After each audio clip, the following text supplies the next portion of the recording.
I think, I guess what I call motivation out of necessity, that staying in bed was not going to move the situation forward. But I think the big takeaway that I still had my knowledge, my skill set, my network, my wife, my child, my family, all of the things that I had the day before, I still had. I just didn't have money in the bank. The exponential shifts in turnover or profitability or fundraising, whatever it's been, every single one of those things has been down to a relationship, and on the other arm, working with borrowers, particularly in the UK, who have an SME business, who have a need for growth capital, and have a problem that they need solving.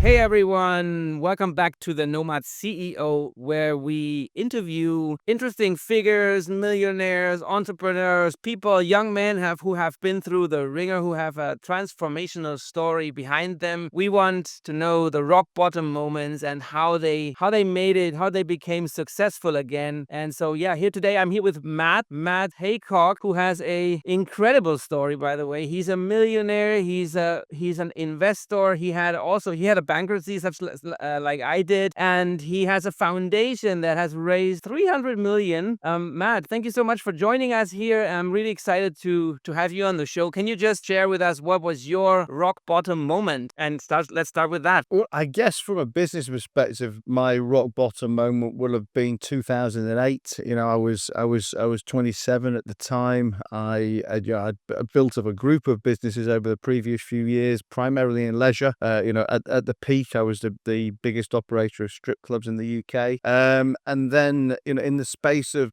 2 or 3 months, really, lost a lot. I mean, almost overnight. Bars, clubs, hotels, restaurants, finance business, property business, lost a lot, and woke up sometime in mid-September 2008, with no money, no business, and a 1-year-old daughter. So I guess that's probably been as low as it's got. But that said, I've never been one to dwell on the bad things, and it's always time to get back on the horse again. But I'm sure we'll talk about that next. Yeah, I guess that was quite a awakening with the responsibility of a child, and because that's a whole nother ball game. Because I lost my shit too. I had a bankruptcy, but at least I did not have to take care of someone else. Because the problem when that happens is that then your confidence is gone. It's like this total. I mean, at least in my case, it took me at least a year or two to somehow recover from that. I don't know. I mean, Look, it took a year or two to recover financially, as in to get back to where I was, and then ultimately ahead. But I always feel that I'm almost lacking mindset stories to tell about the situation, because whilst I talk about it as a rock bottom moment in some in financial terms. I mean, it was rock bottom. The reality is, I guess, from a mindset perspective, from where I felt, I didn't sit around and dwell on it for long. I mean, I think the fact that I had that responsibility to provide for and raise a child, also a wife at the time as well, and I always say, I wasn't born to be poor, and those those kind of two responsibilities or three responsibilities, to the wife, the baby, and myself, made it pretty easy to get back to work again. Really, not because I saw myself as this incredibly strong character, but it was more, I guess, more resilience out of necessity, that sitting at home and crying about it wasn't going to get any of us paid. So I had to kind of get back to work and find a way to make things good again. Yeah, there was just the motivation that was not a problem, right? Since you have a very good motivator or sitting on your lap. That's the thing. I mean, look, people talk about motivation probably in a kind of a rah-rah sense of the world, that I'm so happy, I'm so bouncy, I'm so motivated. Listen, I'm not pretending that I woke up the day after the bankruptcy, 2-3 days, a week after the bankruptcy, smiling and bouncing out of bed and going, yeah, I'm so happy to be bankrupt. But obviously that wasn't the case. But it was, I guess, what I call call motivation out of necessity, staying in bed was not going to move the situation forward. But I think the big takeaway that I always say about this now, and I say now because I didn't appreciate this at the time, I've only really appreciated over the last couple of years when I've started to talk about this situation more and be asked the questions more, is that people always say to you, what was it like to lose everything? To which, my answer is, the only thing I lost was money. When you say what was it like to lose everything? Well, I didn't lose everything. I still had my knowledge, my skill set, my network, my wife, my child, my family, all of the things that I had the day before, I still had. I just didn't have money in the bank. And of all of the things I did have, they were the difficult things to get. And you've made money and you've lost money and you've gone to make it again. I think anyone who's made money will tell you it's always easier to make it the second time, third time, fourth time around, because you've got the knowledge, the skill set, the compounding of whatever it is that's kind of taking you to where you've got to. And when I was in my early 20s, I was learning on the job. I'm still learning on the job on many things today, but I was very much learning on the job of how to do things. Whereas when I went round 2 after the bankruptcy, I was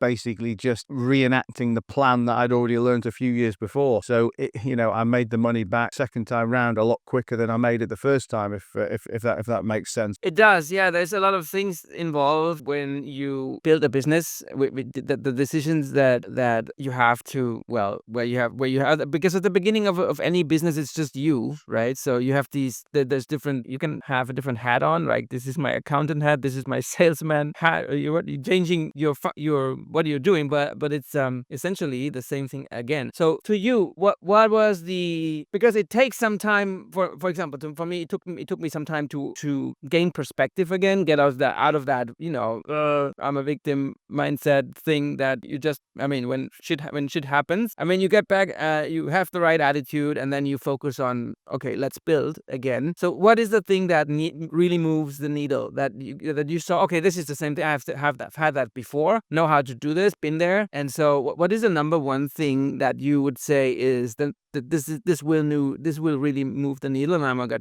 make progress here if I do this long enough? I think just picking up on what you said about that victim mentality as well, in that I've always been very good at blaming myself for everything, because ultimately everything is my fault in one way or another. It's either my fault in a let's call it a negative way, insofar as I've done something that I shouldn't have done, or it's my fault in a not so negative way, in that, okay, maybe the economy affected my business, maybe a competitor or a supplier affected my business, but I ultimately allowed them to affect my business because I had not done something right.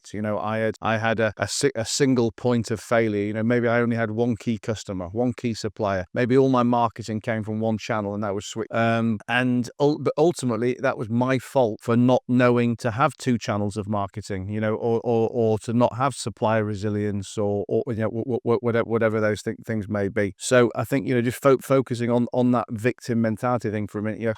Obviously many people like to blame other people for their failures, for the mistakes. It makes them feel better. It makes them think that things weren't their fault. Whatever those reasons for abstaining for responsibility are. But look, it might make you feel better, but it's not going to help you move forward, because anything that is somebody else's fault is something that's outside of your control. And if it's outside of your control, you're not going to be able to harness that and fix it and change it and move it forward. So I think the quicker that you accept everything, positive or negative, is inside of your control, then the quicker you're going to be able to find a way forward, no matter how good or bad things are. Yeah, you're right about that, I guess, because it's the mental state that comes first. So you start with you're recognizing that, okay, now those are the cards I've been dealt.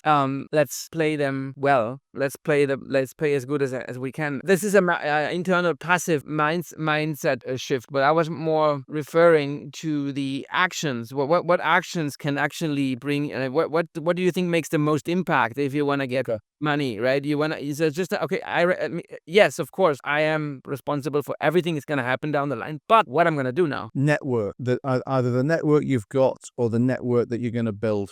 Again, ultimately, all of my key defining moments in my career, the big deals I've done, the exponential shift shifts in turnover or profitability or fundraising, whatever it's been, every single one of those things has been down to a relationship or a partnership with somebody. And ultimately, I think my biggest asset throughout my whole career, both in good times and bad, because good times because I've been able to leverage it to move further forward faster, and in bad times because I've been able to open the black book and find people to help pick me off the floor when I'm down. Always been down to network, and I have spent and do spend the vast majority of my career. I mean, I'd say even to this day I spend 40-50% of my working time finding and building relationships, because that is the one thing that is going to move the needle for anybody in any business. Yeah, you're right. I think this is spot on. For me, it was in part, of course, network.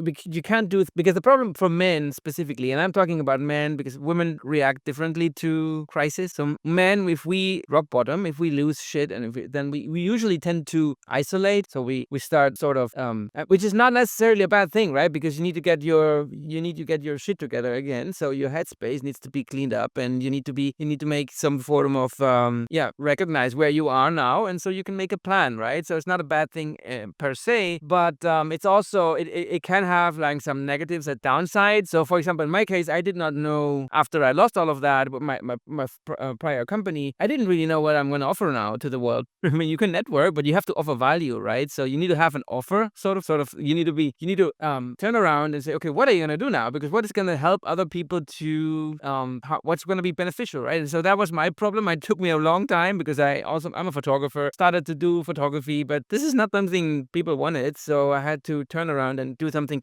entirely new. And that finding that new purpose can be challenging. I think a lot of guys nowadays are just lost. They don't even know what they're they don't even know what they're good at. That's the thing. They don't even know what they can actually contribute to the world because they're just, I don't know. It's just this constant media storm that's hitting on us, and we don't really. So because I think I really believe that everyone has something special to offer, and so but you need to know. Absolutely. I mean, look, I think two or three things from what you're saying. I mean, look, one, I switch off to any media and most let's say most external voices. That's not to say I don't listen to people, but I'm obviously very careful of who I listen to and what their agenda is for the reasons that they're saying what they're saying. But I think, look, when I came out of my bankruptcy, I went out there and I was a finance broker basically. And what I'd done is I was looking at two things. What is my skill set? What are my skill sets? And what if I listen to the market, what does the market want? And how can I marry those two things together? And I think and then if it's not immediately obvious, then maybe it needs a little bit of creativity to it. Now for me, it was pretty obvious at the time. I was very good at raising finance. I'd done it for myself. Before I'd gone bankrupt, I've raised tens of millions of pounds from lenders that people wouldn't even know existed. So even people who were a lot more experienced than me in business didn't necessarily know where to get the funding from that I knew where to get the funding from. So that was my skill set. And listening to the market, businesses always want funding. Therefore, I effectively married those two things together, and that was how I was going to get paid in the short term. Did I know that was going to build a 20-year career business for me at the time? No, not at all. All I knew at the time was I need to put some food on the table. I can help people get finance. They will pay me to do it. And I think the key is that we've all got skills. We've all got something to offer. Listen, so, I guess depending on the rarity of those skills or the market demand for them, then they're going to have different levels of profitability for different people. But sometimes also you just need to think outside the box of to how do you package it up. And you just said a minute ago you were a photographer, but nobody wanted that. I mean, I would argue that everybody wants that. That they just don't. Maybe you just offering it in a particular format. And I don't know much about photography. I'm making this up now, but maybe if you were a wedding photographer and you're in an area where nobody's getting married, then nobody wants that skill. But your skill isn't being a wedding photographer. Your skill is being a photographer. It's being creative. It's it's helping people share their memories.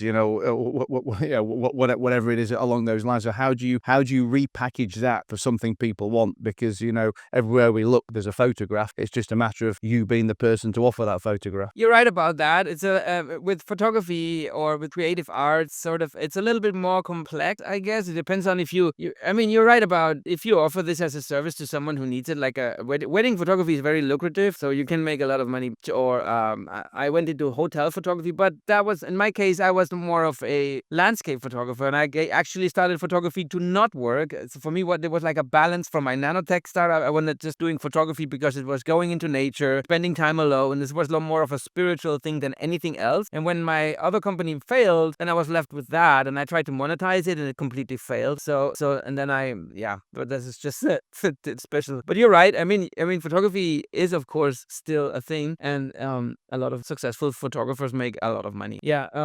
But tell me now, you've been you had a club and everything. That was before the bankruptcy, and now you're in Dubai. Can I just give me a little bit of or us a timeline of what happened? What is now? So look, I mean, the bankruptcy for me was 2008, 2009. You know, I came back from that initially, as I just said a minute ago, being a finance broker. You know, helping businesses borrow money. And that, you know, I kind of went from broker to lender, and you know, rather than arranging finance with third parties for people, ultimately ended up providing it myself. You know, that was that side of the business was built again from my network and networking, like, you know, we just talked about a minute ago. You know, and really, if we fast forward to today, you know, I've spent the last 15 years raising capital from high net worth investors all around the world. You know, effectively connecting with people who have lazy cash that they want to get a higher return from, and on the other arm, working with borrowers, particularly in the UK, who have an SME business, who have a need for growth capital, and have a problem that they need solving. And I guess the real difference of my business is not just that we're a lender, but that we're a support provider. You know, providing people capital is one thing, but you know, how do they get the best use of that money? I think, you know, the complaints that most business owners around the world will always have is that banks, you know, we have an expression in English, you know, banks only give out an umbrella on a sunny day. You know, I think that, coupled with the fact that bankers have never really been business owners, or, you know, run businesses, you know, they don't know what it's like to stand in the shoes of their borrowers. You know, they read a policy book, you know, they dish out decisions from their penthouse office. And, you know, I guess my philosophy or my background allows us to provide a very different level of service to our borrowers, because, you know, we're not just that lender. You know, we have been where they are. You know, we've not just been where they are operating businesses, but, you know, I've been in bad business, I've been bankrupt. You know, I know what it's like to be in their shoes, and that makes me both a better lender, because I can feel their pain and know what they need to succeed, and it makes me better with my investors, because, again, having lost money for both myself and for other people, I know how not to do that next time round. So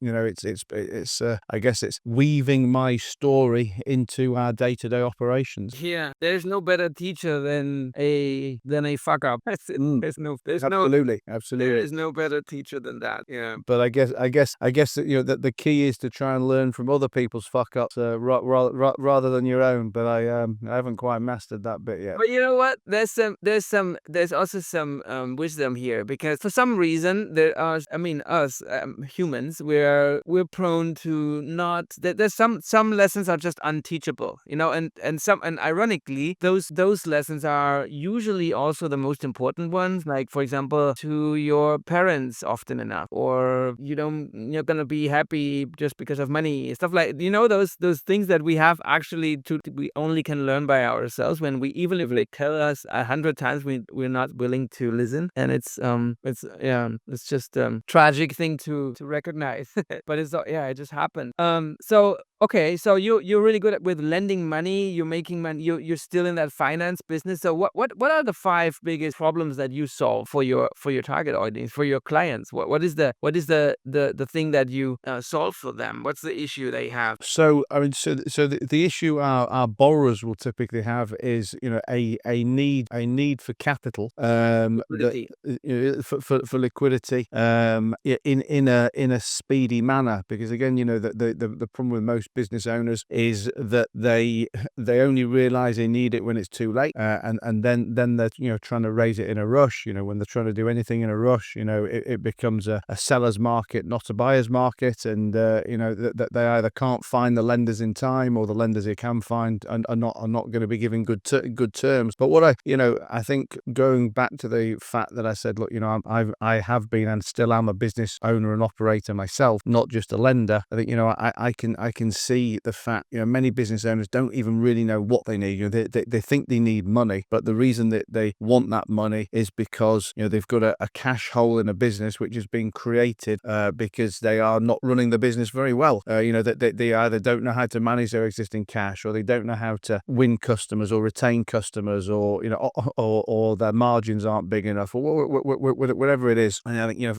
for me, I guess the real problem we solve is that 360 approach to business, and how do I run a better business so I need as little cash as possible. Because needing capital for growth is one thing, but needing capital to fix short-term cash flow issues which could have been planned better, or needing capital to I guess pay their way out of a black hole they've created, or a problem that needs fixing. I'd like to look at the root cause as opposed to the cure, and how can we fix the underlying business for you, not just give you some money to paint over that problem. How do we actually fix the rot, not just stick a bit of wallpaper on it? Okay, so you're not just a lending money lender, so you actually analyze the system, the business, the operation, and determine whether that is something to be fixed, or if that's just Absolutely. I mean, listen.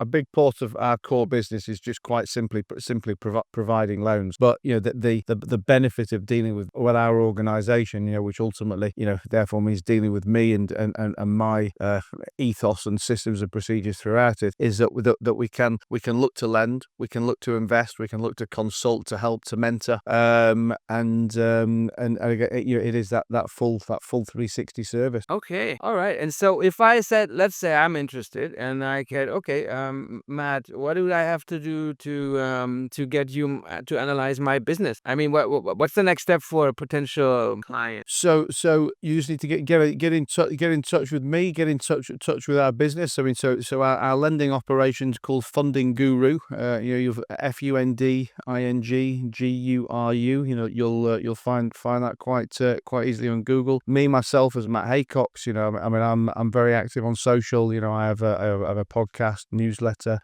Create a lot of content on social, where I'm always, I guess, dishing out the experience of my mistakes, and providing advice on a daily basis of what's going on in the world of business. But reach out to me, drop me an email, fill in an application form on either my website or the company website, and one of the team will be in touch. Okay, cool, man. Matt, another question came up just when you brought up your creative side of things as a content creator. So can you share with the audience your three big let's say levers, or when it comes to being a content creator? Because having a business also is implicitly, it means you have to create some content, whether it's your personal brand or you're just gonna create content for your company, but you're just not gonna get away without it. So for a lot of, I guess solopreneurs, for a lot of entrepreneurs, younger guys who start off, they just there's this consistency issue, and you have to be. So how would you go about tackling that issue? I mean, like you say, there's a consistency issue, but consistency really is the key, in content creation. That everybody wants to get that viral video, or those many viral videos, and the reality is most people never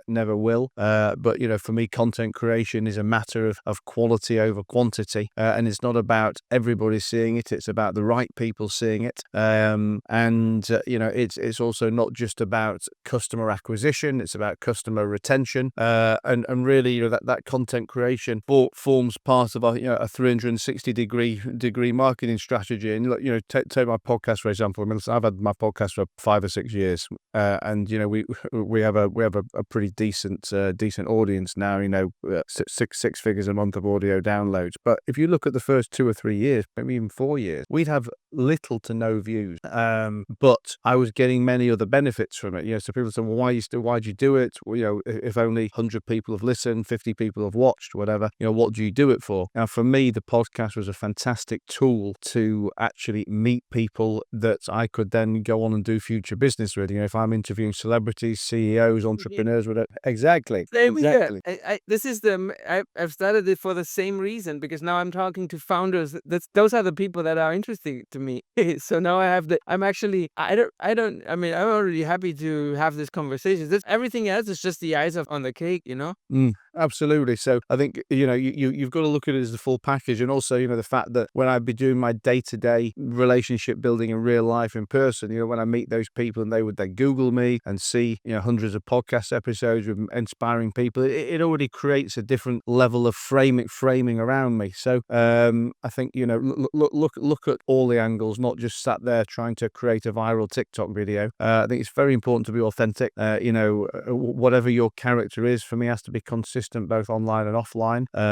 So if you're a loud person offline, then cool, be a loud person online, or aggressive or abrasive or whatever your personality is, because that is congruent with you. But I think if you're a quiet little mouse offline, then creating this crazy online persona that is completely out of character for you, for me, is not going to work, because you're going to feel an idiot doing it. You're not going to stick to it consistently, and then when people meet you offline, they're going to think, who the fuck is this guy? It's like it's not even the same person. I think when it comes as well, the final thing I'd say is to what content to create. People always struggle. They always get mental block with what content should I be creating. Document what you're doing. Document your business journey, what's been going on in the day. I mean, as business owners, we have tens and tens of circumstances every day that are talk worthy points, whether that's hiring, firing, customer complaints, a power outage in the office and no one can work for 3 hours, whatever it is, all of these bits of day-to-day life, I've got the ability to create content, everywhere you look, everywhere you turn your head. I mean, just this morning I saw, I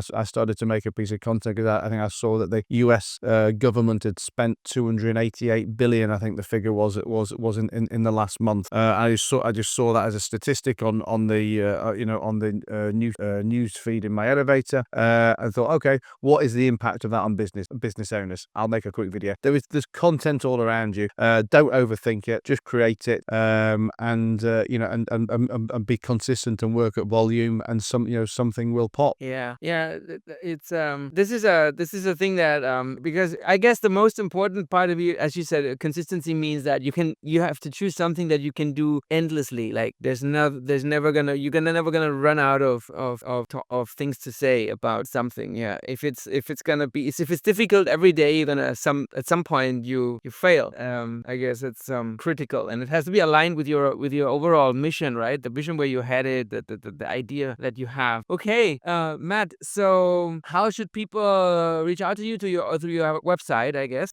Yeah, I mean, as I was saying a minute ago, you find me very active online. Just Matt Haycox, MATT-HAYCOX.com. I'll get you to my website. You'll find the podcast on there. I've got a podcast called No Bollocks. I've got a podcast Dripping Off, and I have a weekly newsletter, and a lot of active social presence as well on Instagram, Twitter, YouTube, etc. So just go Google Matt Haycox, get in touch with me however you want to get in touch with me, and I'll always respond to my DMs. I'll always, even if people don't have a way to work with me, I'll try and create a bit of content where I can to answer your problems. But yeah, just reach out and say hello. Yeah, I'll leave your links also on the newsletter, so you guys can check it out there. And I want to thank you. I really appreciate your time here. It was really cool talking to you. Amazing insights from you. Thank you so much for coming. Thanks for having me, buddy. Thank you very much. Have a great one. Bye-bye. Hi.